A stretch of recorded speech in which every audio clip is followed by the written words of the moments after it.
Je m'appelle Alexandre Bocage, je suis un des cofondateurs de Veragro.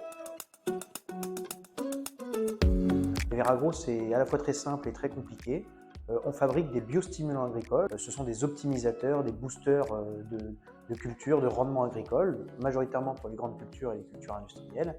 Et la grande particularité de Veragro, c'est qu'on fabrique ces biostimulants avec des principes actifs et des micro-organismes qui viennent des déjections de vers de terre. On a souhaité avoir une stratégie tournée vers l'export pour grandir plus vite dans les années à venir. Et donc ça, on l'a fait avec l'aide de la TFE qui a réalisé via un cofinancement de la région Normandie, que je remercie au passage, un panorama export. C'est-à-dire que tous les pays dans le monde produisent un petit peu, ou certains beaucoup, de denrées agricoles. Et puis on a vu avec le Covid qu'il était très important de produire sa propre nourriture, ou du moins de tendre vers l'autosuffisance.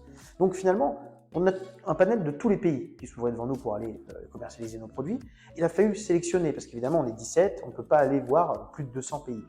Donc on a, avec la TFE, qui est quand même liée aux ambassades, ou à des bureaux locaux très pertinents, fait un inventaire de tous les pays qui avaient une production agricole importante, un souhait de se tourner vers une production plus durable, d'aller vers de la compétitivité et de la résilience de production, et qui était ouverte aux innovations et aux innovations françaises.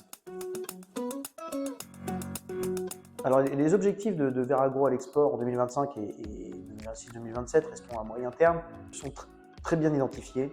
Grâce à la TFE et à la BPI, à la région Normandie, on a été prospecté une petite quinzaine de pays et aujourd'hui on est en discussion, en négociation même, avec pas mal de pays.